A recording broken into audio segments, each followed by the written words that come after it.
Good morning guys. तो चलिए start करते हैं आज के यानी कि 24 नवंबर के इंपॉर्टेंट करंट अफेयर्स को।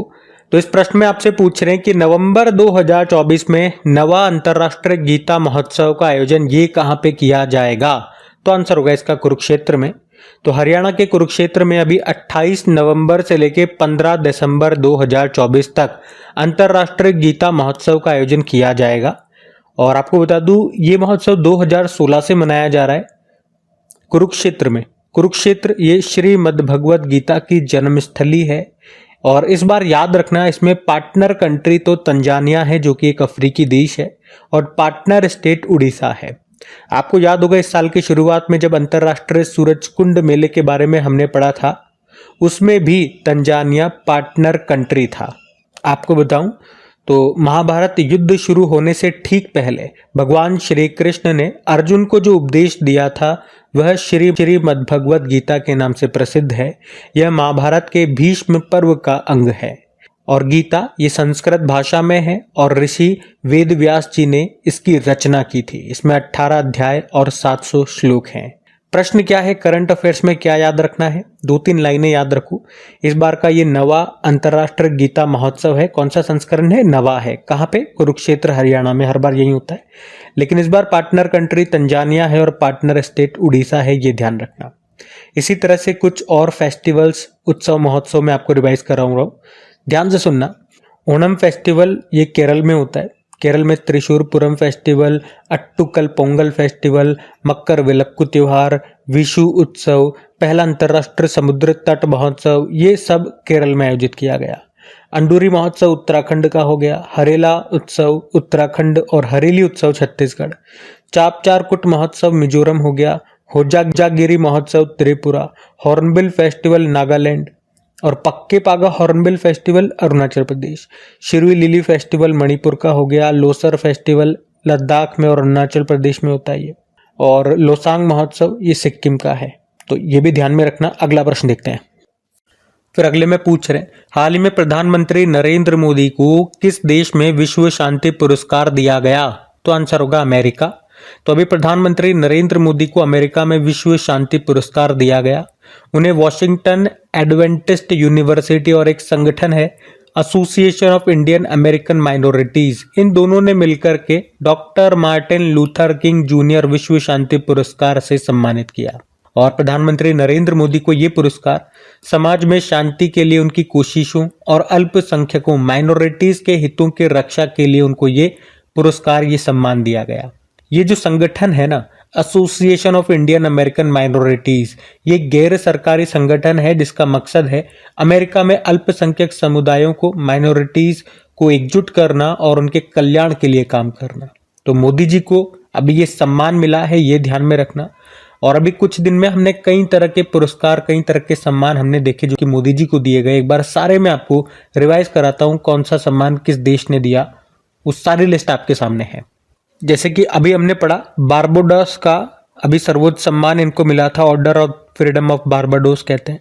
गुयाना देश का भी सर्वोच्च सम्मान मिला था जिसे order of excellence of Guyana कहते हैं।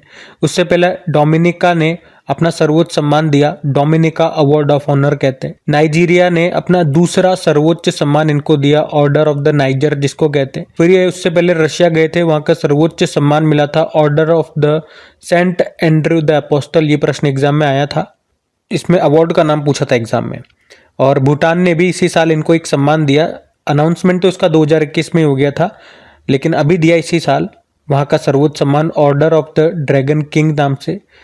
ये सारे 2024 में इनको अवार्ड मिले हैं। पिछले साल 2023 में भी ग्रीस ने, फ्रांस ने, इजिप्ट में, पापुआ न्यू गिनी, फिजी, इन सब ने अपने अपने सर्वोच्च सम्मान प्रधानमंत्री नरेंद्र मोदी को दिए थे। तो ये सारे मैंने आपको 2-3 बार इसी महीने में, मेरे ख्याल से 2-3 बार मैंने आपको रिवाइज करवा दिए, तो ध्यान में रखना। अगला प्रश्न देखते हैं। फिर अगले में पूछ रहे हैं, हाल ही में किस देश ने बिली जीन किंग कप 2024 का खिताब जीत लिया। तो आंसर होगा इटली ने। बिली जीन किंग कप ये महिलाओं की इंटरनेशनल टेनिस चैंपियनशिप है, एक तो ये याद रखना। इसे पहले फेड कप के नाम से जाना जाता था, पहले भी मैं आपको इसके बारे में बता चुका हूं कई बार। लेकिन 2020 में फेमस अमेरिकन टेनिस प्लेयर हैं बिली जीन किंग, उन्हीं के सम्मान में इस कप का नाम बदलकर बिली जीन किंग कप कर दिया गया, फेड कप से बदल करके। और अभी इसे जीत लिया है इटली ने। 5वीं बार इटली ने इसको जीता है। यहाँ पे इस बार इटली ने किसको हराया? स्लोवाकिया देश को हराया है। जिस तरह से ये महिलाओं का टेनिस टूर्नामेंट है ना, जिसको हमने बोला फेड कप या बिली जीन किंग कप, इसी तरह से पुरुषों का एक टेनिस टूर्नामेंट होता है जिसको डेविस कप कहा जाता है। अभी एक आध दिन में इसके रिजल्ट भी आ जाएंगे, तब वो भी मैं आपको करवा दूंगा। लेकिन अभी तो बिली जीन किंग कप याद रखेंगे, इटली ने जीत लिया है। और टेनिस का प्रश्न है तो टेनिस से एक काम करता हूं, इस साल जितने भी ग्रैंड स्लैम हुए, जितने भी क्या 4 ही तो ग्रैंड स्लैम होते हैं, वो मैं आपको रिवाइज करवा देता हूं, क्योंकि यहां से प्रश्न आते हैं एग्जाम में। देखो कौन कौन से 4 ग्रैंड स्लैम है। Australian open, French open, Wimbledon open और यूएस ओपन। ऑस्ट्रेलियन ओपन की बात करेंगे तो मेन सिंगल जेनिक सिनर ने जीता, इटली के हैं। वुमेन सिंगल आर्यना सबालेंका ने जीता, बेलारूस से हैं। और इसमें मेन से डबल भी याद रखना, वो एक भारतीय ने जीता था, रोहन बोपन्ना ने। और इनके साथी थे मैथ्यू एबडेन, वो ऑस्ट्रेलिया से हैं। वे थे, आपको याद है, रोहन बोपन्ना, इन्होंने संन्यास ले लिया खेल से। अगर आपको ऑस्ट्रेलियन ओपन याद है तो यूएस ओपन भी आराम से याद हो जाएगा, क्योंकि सेम ही है। देखो जेनिक सिनर यहाँ पे भी है, जेनिक सिनर यहाँ पे भी है। महिलाओं में आर्यना सबालेंका, ये देखो आर्यना सबालेंका, तो एक याद कर लो, दूसरा ऑटोमेटिक हो गया काम। फ्रेंच ओपन की बात कर लें तो इसमें वुमेन सिंगल इगा स्विटेक ने जीता, पोलैंड से हैं। और मेन सिंगल कार्लोस अल्काराज ने जीता, वो स्पेन से हैं। और विंबलडन ओपन में वुमेन सिंगल बारबोरा क्राजिकोवा ने जीता, चेक रिपब्लिक से। और मेन सिंगल कार्लोस अल्काराज ने जीता, वो स्पेन से हैं। फ्रेंच ओपन और विंबलडन ओपन में मेन सिंगल तो सेम ही है। अच्छा, कई बार इस तरह का प्रश्न भी आ जाता है कि कौन सा ग्रैंड स्लैम किस कोर्ट पे खेला जाता है, तो ये भी देख लो, बड़ा सिंपल है। ऑस्ट्रेलियन ओपन और यूएस ओपन ये हार्ड कोर्ट पे होता है, फ्रेंच ओपन क्ले कोर्ट पे, तो विंबलडन ओपन ग्रास कोर्ट पे होता है। अब एक प्रश्न मैं आपसे पूछता हूं, किंग ऑफ क्ले कोर्ट के नाम से कौन से खिलाड़ी फेमस है? और अभी इनका नाम न्यूज में है क्योंकि इन्होंने अपने खेल से संन्यास ले लिया है। बताइए। हम अगले प्रश्न की ओर बढ़ते हैं। फिर अगले में पूछ रहे हैं कि हाल ही में नवा अमूर फॉल्कन महोत्सव किस राज्य में मनाया गया? तो आंसर होगा मणिपुर। तो अमूर फॉल्कन ये एक पक्षी है, ये दुनिया में सबसे लंबे समय तक यात्रा करने वाला पक्षी है। और इसी के बारे में जागरूकता बढ़ाने के लिए मणिपुर के तामेंगलोंग में ये अमूर फॉल्कन फेस्टिवल मनाया जाता है। इस बार ये इसका नवा संस्करण है और ये छोटे शिकारी पक्षी होता है। और इस पक्षी की बात करें तो ये एक छोटा शिकारी पक्षी है और अमूर नाम की जो नदी है उसी के नाम पे इसका नाम रखा गया है। ये नदी रशिया और चीन की सीमा पर है। वे दक्षिण पूर्व साइबेरिया और उत्तरी दक्षिण में प्रजनन करते हैं और भारत में मणिपुर के तामेंगलोंग में अक्टूबर-नवंबर महीने के दौरान बसेरा करते हैं और फिर अफ्रीका की ओर पलायन करते हैं और मंगोलिया और साइबेरिया लौट जाते हैं। अमूर फॉल्कन पक्षी की हम बात कर रहे हैं, तो सिंपल सा याद रखना क्या है, अमूर फॉल्कन फेस्टिवल कहाँ मनाया जाता है? मणिपुर में। इस बार नवा संस्करण था। मैं आपको मणिपुर ही ले चलता हूं। ये रहा मैप में मणिपुर। देखो मणिपुर की कैपिटल इम्फाल है और मुख्यमंत्री एन बीरेन सिंह, अभी गवर्नर लक्ष्मण प्रसाद आचार्य हैं। और अगर पूछा जाए कि किस भारतीय राज्य को पोलो खेल का उद्गम माना जाता है तो मणिपुर आंसर होगा। मणिपुर में लोकटक झील आपको मिलेगी। दुनिया का एकमात्र 13वां नेशनल पार्क यहीं पर है, काबुल लामजाओ नेशनल पार्क। मणिपुर का मार्शल आर्ट को कहते हैं थांगटा। अच्छा, मणिपुर के कुछ फेस्टिवल्स हैं जो मैं आपको रिवाइज कराऊंगा। संगई फेस्टिवल होता है यहाँ पे। संगई एक हिरण है, उसको संगई बोलते हैं। ये जो काबुल लामजाओ नेशनल पार्क बताया ना, उसमें उछल कूद करता है ये, तो उसी के नाम पे ये फेस्टिवल है। लाई हरोबा फेस्टिवल हो गया, नट संकीर्तन उत्सव हो गया, याओसांग या योशांग उत्सव हो गया, हुनथड़ो उत्सव हो गया, शुमंग लीला महोत्सव हो गया, गान नगाई उत्सव हो गया, शिरुई लिली महोत्सव हो गया, कचाई लेमन फेस्टिवल हो गया, लामलाई महोत्सव हो गया, मेरा हऊ चोंगबा उत्सव हो गया, निंगोल चक्कोबा उत्सव हो गया और संगाई फेस्टिवल तो हमने पढ़ ही लिया। तो ये मणिपुर के सारे इंपॉर्टेंट फेस्टिवल्स हैं, ध्यान में रखना।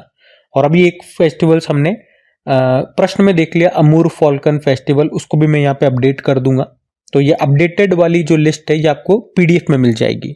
अच्छा, कोई पहली बार स्टूडेंट्स क्रिक एग्जाम पे करंट अफेयर्स पढ़ रहे हैं तो आपको बता दूं 2 मिनट कि ये जो भी प्रश्न हम पढ़ रहे हैं, जो भी शीट्स में आपको एक्स्ट्रा में दे रहा हूं, ये सब आपको पीडीएफ में मिलेगी। फुल डिटेल्ड पीडीएफ होती है अपनी, जो आपको फ्री में अवेलेबल हो जाती है। और पूरे यूट्यूब में सबसे पहले पीडीएफ आपको क्रिक एग्जाम चैनल पे ही मिलेगी। पीडीएफ के साथ साथ इनकी प्रैक्टिस के लिए क्विज भी तैयार करके मैं आपको देता हूं, ताकि आप इनका टेस्ट लगाओ और आपका बढ़िया सा रिवीजन होता रहे। टाइम टू टाइम आप खुद का टेस्ट अपने आप लगाते रहे। पीडीएफ क्विज वगैरह सब फ्री होता है। और कहाँ मिलेंगे ये सब? अपनी क्रैक एग्जाम एप्लीकेशन पे। क्रैक एग्जाम एप्लीकेशन को इंस्टॉल कर लेना। लिंक मैंने वैसे डिस्क्रिप्शन बॉक्स में दे दिया है, लेकिन फिर भी चाहो तो प्ले स्टोर पे भी आपको मिल जाएगा। गूगल प्ले स्टोर पे सर्च करना क्रैक एग्जाम, वहां से भी आप इंस्टॉल कर सकते हो। और प्लीज अगर सेशन अच्छा लगे, मेहनत अच्छी लगे, तो वीडियोस को अपने दोस्तों के साथ में स्टडी ग्रुप में एक बार शेयर जरूर कर देना। लाइक नहीं करा तो लाइक कर देना मेरे दोस्त। अभी हम अगले प्रश्न की ओर बढ़ते हैं। फिर अगले में पूछ रहे कि सतत व्यापार सूचकांक 2024 में भारत कौन से स्थान पर है? तो 23वें स्थान पे। सस्टेनेबल ट्रेड इंडेक्स सतत व्यापार सूचकांक की बात कर रहे हैं, जिसको जारी किया है हेनरिच फाउंडेशन ने। ये एक एशिया बेस्ड फाउंडेशन है और international institute for management development ने, इन दोनों ने मिलकर के इस इंडेक्स को जारी किया है। तो इसमें बताया जाता है कि कौन सा देश अपने व्यापार को, अपने ट्रेड को बढ़ा रहा है बिना एनवायरनमेंट को नुकसान पहुंचाए या बहुत कम नुकसान पहुंचाए। उसी के हिसाब से यह रैंकिंग तैयार की गई है, जिसमें भारत 23वें स्थान पर है। टॉप पर है न्यूजीलैंड। इसमें न्यूजीलैंड टॉप पर है, मतलब सबसे सस्टेनेबल बिजनेस इकोनॉमी है, सबसे टिकाऊ अर्थव्यवस्था है यहाँ की। दूसरे स्थान पे यूके है, तीसरे पे ऑस्ट्रेलिया है और भारत याद रखेंगे 23वें स्थान पर है। अच्छा, सस्टेनेबल डेवलपमेंट गोल्स कितने हैं? 17 हैं। कब तक पूरा करने हैं? 30 तक। और इस पे प्रश्न आते हैं एग्जाम में, याद रखना। यहां से सस्टेनेबल डेवलपमेंट गोल से एग्जाम में प्रश्न आते हैं। तो एक बार मैं याद दिला दूं, अगर आपको ये याद नहीं है किस तरह के प्रश्न आएंगे, कोई भी नंबर दे देगा। सस्टेनेबल डेवलपमेंट गोल नंबर 6 क्या कहता है? 4 ऑप्शन रख देगा आपके सामने। या फिर उल्टा भी कर सकता है, जैसे बोल देगा पॉवर्टी ये किस सस्टेनेबल डेवलपमेंट गोल में बताया गया है, पानी स्वच्छता इसका संबंध किस सस्टेनेबल डेवलपमेंट गोल से है। तो इस तरह के प्रश्न आएंगे। और अगर आपको ये याद नहीं है तो ये फ्री के मार्क्स से जो आप छोड़ के आओगे। और याद कैसे करना है, इसके लिए बड़ा आसान काम कर दिया है मैंने, इसका ट्रिकी वीडियो बना दिया। केवल एक बार वो वीडियो देखना है 10-12 मिनट का, और आपका 1 नंबर पक्का हो जाएगा। तो इसको बिल्कुल मिस मत करना। मतलब क्या होता है, एग्जाम में कुछ ऐसे टॉपिक्स होते हैं जो तो पक्का श्योर है यहाँ से प्रश्न आएगा ही आएगा, और उनको तैयार करने में ज्यादा समय भी नहीं लग रहा है। मैं आपको ट्रिकी वीडियो बना करके दे रहा हूँ। वरना कुछ ऐसे सब्जेक्ट्स होते हैं कि आप बहुत सारा पढ़ के जाओ, इतना सारा पढ़ के जाओगे, फिर भी ये होता है कि 1 या 2 प्रश्न आएगा और वो भी कहीं से भी आ जाए, उसका कोई श्योरिटी नहीं है। तो उससे बेहतर है पहले ऐसे सब्जेक्ट को तैयार कर लिया जाए जो छोटे भी है, आसान भी है। तो वहां से कोई प्रश्न आ जाएगा तो हमारा गलत नहीं होना चाहिए। बाकी देखो, रैंकिंग की बात करें। अच्छा, सस्टेनेबल डेवलपमेंट गोल वाले वीडियो की ट्रिक जो मैंने बनाई है वो आपको मिल जाएगी। सर्च कर लो सिंपल से यूट्यूब में, crack exam sustainable development goal tricks, video आपके सामने आ जाएगा। अभी इंडेक्स वाला प्रश्न है। कुछ इंपॉर्टेंट इंडेक्सेस मैं आपको रिवाइज कराता हूँ। कल भी मैंने आपको कुछ इंडेक्सेस रिवाइज कराए थे, आज भी करा रहा हूँ। आज कल वाले से अलग है। जैसे कि वर्ल्ड हैप्पीनेस इंडेक्स भारत 126 पे है, टॉप पे फिनलैंड है, यूनाइटेड नेशन ने जारी किया। ग्लोबल फायर पावर इंडेक्स में भारत 4थे स्थान पर है, टॉप पर अमेरिका है। बिजनेस एनवायरनमेंट रैंकिंग में भारत 51 पे है, टॉप पे सिंगापुर इकोनॉमिस्ट इंटेलिजेंस यूनिट ने जारी किया। ग्लोबल यूनिकॉर्न इंडेक्स में भारत तीसरे स्थान पर है, पहले पे अमेरिका फिर चाइना है, हुरुन ने जारी किया। दुनिया का तीसरा सबसे बड़ा ई मार्केट प्लेस बना था गवर्नमेंट ई मार्केट प्लेस, पहले स्थान पे साउथ कोरिया का रहा। साइबर क्राइम इंडेक्स में भारत 10वें पर है, टॉप पे रशिया है। वर्ल्ड प्रेस फ्रीडम इंडेक्स में भारत 159 पे है, टॉप पे नॉर्वे है, जारी किया रिपोर्टर्स विदाउट बॉर्डर ने। Travel and tourism development index में भारत 39 पे है, टॉप पे अमेरिका है, वर्ल्ड इकोनॉमिक फोरम ने जारी किया। आप ही में से किसी स्टूडेंट ने बताया था, मुझे याद आ रहा है, ये प्रश्न उनके एग्जाम में आया था। ग्लोबल सिटीज इंडेक्स में भारत से दिल्ली टॉप पर था, लेकिन पूरी लिस्ट में टॉप पे न्यूयॉर्क है और दिल्ली 350वें स्थान पे था। पर्यावरण प्रदर्शन सूचकांक में भारत 176 पे है, टॉप पे एस्टोनिया है। और आर्थिक स्वतंत्रता सूचकांक में 84 पे है भारत, हांगकांग टॉप पे है, फ्रेजर इंस्टीट्यूट ने जारी किया। रूल ऑफ लॉ इंडेक्स में भारत 79 पे है, टॉप पे डेनमार्क है। और first global nature conservation index में भारत 176 पे है, टॉप पे लग्जमबर्ग है। तो आज ये इतने इंडेक्सेस मैं आपको रिवाइज करा रहा हूं, उनको ध्यान में रखना। अगला प्रश्न देखते हैं। फिर अगले प्रश्न में पूछ रहे, हाल ही में माली देश के नए प्रधानमंत्री कौन बने हैं? तो आंसर होगा अब्दुल्लाह मेगा। तो अभी माली की सेना ने जनरल अब्दुल्लाह मेगा को देश का नया प्रधानमंत्री नियुक्त किया है। इन्होंने चोगुएल मेगा का स्थान लिया, जिनको सेना ने कुछ समय पहले ही अपने पद से हटा दिया था। अभी वहां पे मिलिट्री शासन है, तो अभी सेना ने ही जनरल अब्दुल्लाह मेगा को यहाँ का प्रधानमंत्री नियुक्त किया है। पहले मैं आपको माली ले चलता हूँ। ये रहा मैप में माली, अफ्रीकी देश है। कैपिटल होती है Bamako, currency waste African CFA Frank. अब कुछ इंटरनेशनल अपॉइंटमेंट्स हम देख लेते हैं। अभी लेटेस्ट जिन देशों में प्रधानमंत्री प्रेसिडेंट बने थे वो वाले प्रश्न है ये। लगभग हम 18 इंटरनेशनल अपॉइंटमेंट्स पढ़ेंगे, ध्यान से सुनना। अभी वियतनाम के राष्ट्रपति बने थे लुओंग कुओंग, इंडोनेशिया के राष्ट्रपति प्रबोवो सुबियांतो। अच्छा, प्रबोवो सुबियांतो का नाम एक और कारण से न्यूज में था, बताएंगे किस कारण से इनका नाम न्यूज में है। बाकी श्रीलंका के प्रधानमंत्री बनी हरिनी अमरसूर्या, श्रीलंका के प्रेसिडेंट अनुराग कुमार दिसानायके, फ्रांस के प्रधानमंत्री मिशेल बार्नियर, अल्जीरिया के राष्ट्रपति अब्देल मजीद तेब्बोने, थाईलैंड के प्रधानमंत्री पेंटोक शिनावात्रा, तुनिशिया के प्रधानमंत्री कामेल मद्दोरी, एस्टोनिया के प्रधानमंत्री क्रिस्टन मिशेल, ईरान के प्रेसिडेंट मसूद पेजेस्कियान, यूके के प्रधानमंत्री किर स्टारमर, नीदरलैंड के प्रधानमंत्री डिक शूफ, साउथ अफ्रीका के राष्ट्रपति सिरिल रामाफोसा, आइसलैंड के राष्ट्रपति हल्ला थॉमसडॉटर, मैक्सिको की पहली महिला राष्ट्रपति क्लाउडिया शियनबाम, लिथुआनिया के राष्ट्रपति गीतानास नौसैद, चाड के प्रधानमंत्री अल्लामाय हलीना, चाड के राष्ट्रपति मोहम्मद इद्रिस डेबी बने थे। तो ये ध्यान में रखेंगे। अगला प्रश्न देखते हैं।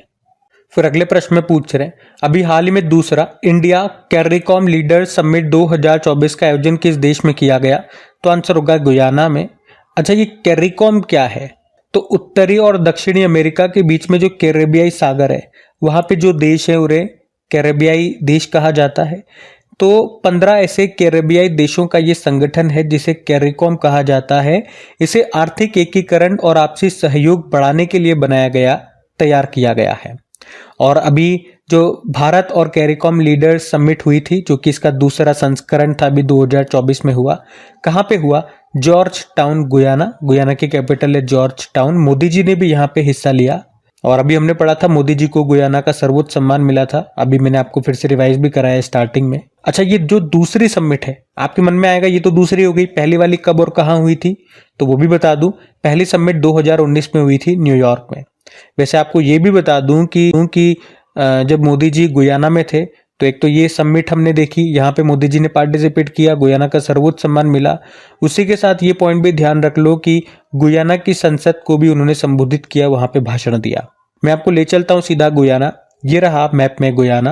कैपिटल जॉर्ज टाउन है, करेंसी है गुयानीज डॉलर, प्रेसिडेंट है मोहम्मद इरफान अली, प्रधानमंत्री है मार्क फिलिप। देखो, गुयाना अभी कई कारण से न्यूज में था, तो इसलिए गुयाना के स्टैटिक आप जरूर याद रखना, इंपॉर्टेंट रहेंगे हमारे एग्जाम के लिए। बाकी कुछ इंपॉर्टेंट समिट्स में आपको 2024 की और रिवाइज कराऊंगा, ध्यान से सुनना। तो देखो, इस साल एआई सुरक्षा पर जो दूसरा सम्मेलन है वो हुआ था कहाँ पे? साउथ कोरिया के सियोल में। और आप मुझे बताएंगे ये दूसरा समिट है, पहला समिट कहाँ पे हुआ था? आप मुझे बताओ। मैं आपको हालांकि इसका उत्तर दूंगा, लेकिन पहले आप कोशिश करो। फिर अगर बात करें वर्ल्ड फ्यूचर एनर्जी समिट की, ये यूएई में हुआ। वर्ल्ड सस्टेनेबल डेवलपमेंट समिट नई दिल्ली में। पहला nuclear energy summit Brussels Belgium में। नवा रायसीना डायलॉग नई दिल्ली में हुआ। चीफ गेस्ट है ग्रीस के प्रधानमंत्री किर्याकोस मित्सोताकिस। पहला digital India future skill summit Guwahati में हुआ। 7वां हिंद महासागर सम्मेलन पर्थ ऑस्ट्रेलिया। विश्व सरकार सम्मेलन 2024 दुबई में। भारत जो है इसने यूनेस्को के विश्व धरोहर समिति की अध्यक्षता की। 2024 में 46वां एडिशन था नई दिल्ली में। Vibrant Gujarat global trade show ये गांधीनगर में हुआ। नवा अंतर्राष्ट्रीय विज्ञान महोत्सव फरीदाबाद में। 27वां राष्ट्रीय युवा महोत्सव नासिक में। पहला Bharat steam boiler expo Guwahati में। कृषि अर्थशास्त्रियों का 32वां अंतर्राष्ट्रीय सम्मेलन नई दिल्ली में हुआ। भारत ने दूसरी बार इसको होस्ट किया। तो ये याद रखना, ये 10-12 समिट्स हमने रिवाइज किए यहाँ पे। अगला प्रश्न देखते हैं। फिर अगले में पूछ रहे कि हाल ही में किस मंत्रालय ने भारत का पहला एआई डेटा बैंक लॉन्च किया है? तो आंसर होगा विज्ञान और प्रौद्योगिकी मंत्रालय ने। तो अभी ministry of science and technology ने भारत का पहला एआई डेटा बैंक लॉन्च किया है, जिसका उद्देश्य है इनोवेशन को बढ़ावा देना और देश की राष्ट्रीय सुरक्षा को बढ़ावा देना। इस कार्यक्रम का उद्देश्य रिसर्च, स्टार्टअप्स और डेवलपर्स की मदद करना है। एआई डेटा बैंक के माध्यम से ऐसे डेटा प्रोवाइड कराना जो कि एक्यूरेट हो, रिलायबल हो और यूजफुल हो। अच्छा, आर्टिफिशियल इंटेलिजेंस से भी कुछ प्रश्न मैं आपको रिवाइज करवाऊं। तो देखो, आपको याद होगा एआई सुरक्षा पर पहला समिट जो हुआ था, पिछले वाले प्रश्न में पूछा था मैंने आपसे, तो ये यूके में हुआ था, यूके के ब्लेचले में। और इस साल दूसरा हुआ ये साउथ कोरिया के सियोल में। किस एआई ने प्रधानमंत्री नरेंद्र मोदी के भाषणों का तमिल में अनुवाद किया था? भाषिणी एआई ने। सुप्रीम कोर्ट ने भी एआई आधारित क्षेत्रीय भाषा अनुवाद उपकरण लॉन्च किया था सुवास नाम से। ओला ने भारत का पहला एआई मॉडल लॉन्च किया कृत्रिम नाम से। और दुनिया की पहली एआई रोबोट एक कंपनी में सीईओ बनी थी, मिका उसका नाम है। और उस कंपनी का नाम था डिक्टेडोर। ये डिक्टेडोर कंपनी किस देश की है पूछेंगे तो कोलंबिया की कंपनी है। और इस रोबोट मिका नाम के रोबोट को हैंसन नाम की कंपनी ने बनाया। बाकी किसने एआई ओडिसी प्रोग्राम लॉन्च किया? माइक्रोसॉफ्ट ने। शिक्षा में बहुभाषावाद को बढ़ावा देने के लिए किस नाम से एआई आधारित एक एप्लीकेशन लॉन्च हुआ? अनुवादिनी। भारत की पहली एआई सिटी बनेगी लखनऊ। देश का पहला एआई और रोबोटिक पार्क आर्ट पार्क कहाँ पे लॉन्च हुआ? बेंगलुरु में। एआई एंड नेशनल सिक्योरिटी नाम से बुक आई थी, विजय खरे और अमित सिन्हा ने लिखा। भारत की पहली एआई टीचर है आइरिस। रिलायंस ने हनुमान नाम से एआई चैटबॉट लॉन्च किया। दुनिया का पहला एआई सॉफ्टवेयर इंजीनियर डेविन है, किस कंपनी ने बनाया? कॉग्निशन नाम की कंपनी ने बनाया इसको। बाकी जंगल की आग का पता लगाने के लिए पहला उन्नत एआई सिस्टम कहाँ पे लॉन्च हुआ? पेंच टाइप, जिसका नाम पेंटोरा है। एआई के द्वारा संचालित स्वास्थ्य बीमा उत्पाद एलिवेट को लॉन्च किया आईसीआईसीआई लोम्बार्ड ने। दुनिया की पहली मिस एआई केंजा लेली बनी। रिलायंस ग्रुप ने लॉन्च किया था एआई सूट, जिसका नाम है brain. AI powered shopping assistant रूफुस ये लॉन्च किया अमेजॉन ने। सेबी ने एआई चैटबॉट सर्विस लॉन्च किया सेवा नाम से। सेबी ने एआई चैटबॉट सर्विस लॉन्च किया सेवा नाम से। सेवा मतलब हो गया सेबीज वर्चुअल असिस्टेंट, इसका फुल फॉर्म हो गया। ग्लोबल एआई शिखर सम्मेलन 2024 ये हैदराबाद में हुआ। पहली अंतरराष्ट्रीय एआई संधि हुई थी फ्रांस में, किनके बीच? यूके, यूएस और यूरोपियन यूनियन के बीच। अभी टाइम मैगजीन के एआई 2024 सबसे प्रभावशाली लोगों की सूची आई थी। इसमें भारत के एक कैबिनेट मंत्री भी शामिल थे, उनका नाम है अश्विनी वैष्णव। तो एआई से संबंधित लगभग मैंने आपको यहाँ पे 20-25 क्वेश्चन रिवाइज करा दिए, इनको ध्यान में रखना। अगला प्रश्न देखते हैं। फिर अगले में पूछ रहे कि भारत की पहली स्वदेशी रूप से विकसित की गई एंटीबायोनिक दवा का नाम क्या है? तो आंसर होगा नेफिथ्रोमाइसिन। तो अभी हमारे साइंस एंड टेक्नोलॉजी मिनिस्टर है डॉक्टर जितेंद्र सिंह। अभी उन्होंने नई दिल्ली में भारत की पहली स्वदेशी रूप से विकसित की गई एंटीबायोटिक मेडिसिन को लॉन्च किया है। ये भारत की पहली स्वदेशी रूप से विकसित की गई एंटीबायोटिक वैक्सीन है, जिसका नाम है नेफिथ्रोमाइसिन। ये दवा मार्केट में मिकनॉफ नाम से उपलब्ध होगी।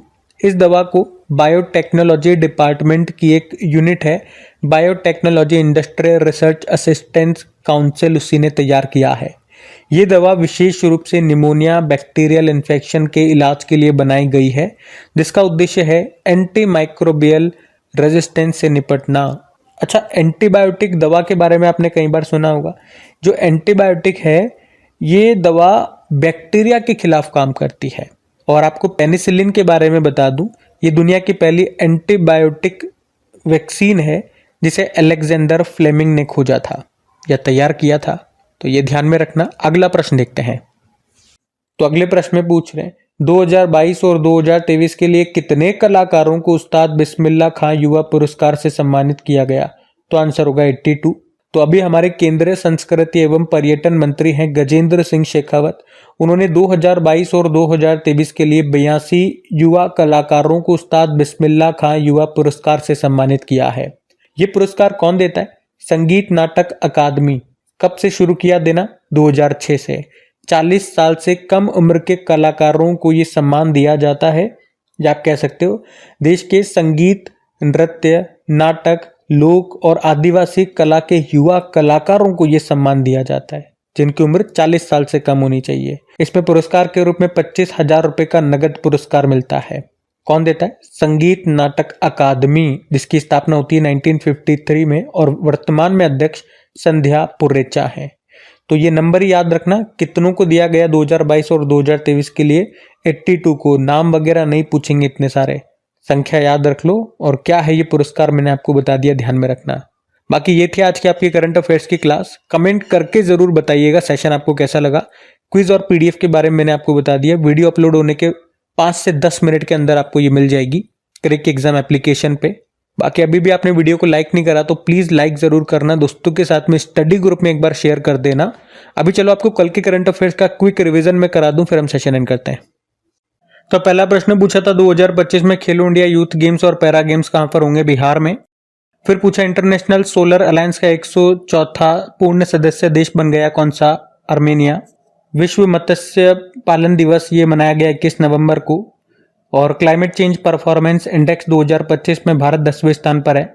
नवंबर में अंतर्राष्ट्रीय सहकारी गठबंधन के वैश्विक सहकारी सम्मेलन की मेजबानी कौन करेगा? भारत। और किस राज्य के करीमगंज जिले का नाम बदलकर श्री भूमि कर दिया गया असम? किसके नाम पर ईडन गार्डन स्टेडियम में एक स्टैंड का नाम रखा गया झूलन गोस्वामी? किसने विजन पोर्टल लॉन्च किया? डॉक्टर जितेंद्र सिंह। किस राज्य को सर्वश्रेष्ठ समुद्री राज्य का पुरस्कार मिला? तो केरल। और आखिरी प्रश्न था, किस देश ने भारतीय सेना प्रमुख जनरल उपेंद्र द्विवेदी को जनरल की मानद रैंक प्रदान की? तो नेपाल। चलो कल का भी होमवर्क प्रश्न देखते हैं और सेशन एंड करते हैं। तो कल के वीडियो में पूछा था राष्ट्रीय क्षय रोग उन्मूलन कार्यक्रम के लिए प्रमुख सलाहकार नियुक्त किया गया किसे? तो आंसर होगा डॉक्टर सौम्या स्वामीनाथन। आप सभी ने प्रश्न का बिल्कुल सही उत्तर दिया। अब ये रहा आज का आपका होमवर्क प्रश्न।